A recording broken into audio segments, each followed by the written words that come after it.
आज की इस वीडियो में हम डिस्कस करेंगे सीपीसी के ऑर्डर 9 के रूल 3 एंड 4। सबसे पहले रूल 3 क्या कहती है हम उसे समझते हैं। रूल 3 कहना चाहती है whether neither party appears suit to be dismissed. अगर प्लेंटिफ या डिफेंडेंट कोई भी अगर उस तारीख में अपेयर नहीं होती है जो कोर्ट के द्वारा फिक्स की गई है तो क्या की जाएगी, वो सूट डिसमिस कर दी जाएगी। Means where neither party appears when the suit is called on for hearing। जिस तारीख को हेयरिंग की फिक्स की गई है उस तारीख को अगर कोई भी पार्टी उस सूट में अपेयर नहीं करती है उस तारीख को, द कोर्ट में एक an order that the suit be dismissed. Court क्या करेगी, ऑर्डर देगी सूट की डिसमिस कर देने के लिए। ये रूल 3 में बताई गई है। नाउ लेट्स सी रूल 4 क्या कहती है।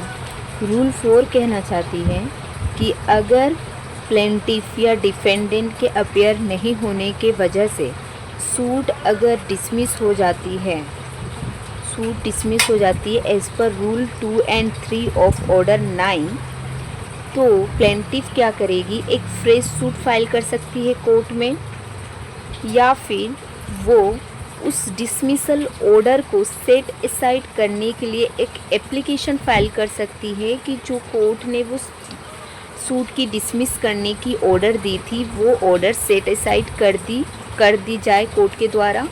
और वो एक कारण भी बताएगी कोर्ट को कि वो क्यों उस तारीख को अपेयर नहीं कर पाई जो कोर्ट के द्वारा डेट फिक्स की गई थी हेयरिंग के लिए उस सूट की।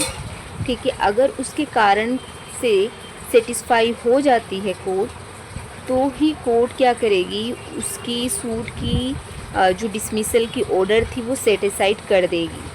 ठीक है, लेकिन उसको प्लेंटिफ को ये क्या करनी होगी, विथ इन लिमिटेशन उसको ये सब करनी होगी, फ्रेश सूट फाइल करनी होगी एंड एप्लीकेशन फाइल करनी होगी, जो भी उसकी लिमिटेशन है सूट की। लेट्स सी रूल 4 क्या कहती है।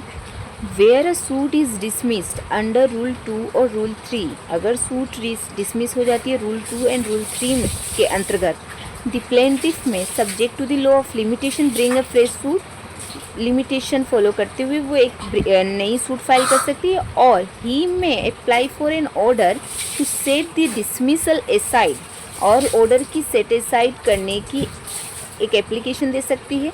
और ही सेटिस्फाई द कोर्ट, अगर वो कोर्ट को सेटिस्फाई कर देती है दैट देयर वॉज सफिशिएंट कोज, कि ये सफिशिएंट कोज है, कारण है कि जिसके वजह से वो कोर्ट में अपियर नहीं हो पाई, such failure as referred to in rule 2 और of his non appearance as the case में be, the court shall make an order setting aside dismissal and shall appoint to a date for proceeding with the suit. Court क्या करेगी, उस set aside order जो dismissal order है उसको set aside कर देगी और एक डेट देगी उस सूट को प्रोसीडिंग करने के लिए। ठीक है, रूल 4 में बताई गई है।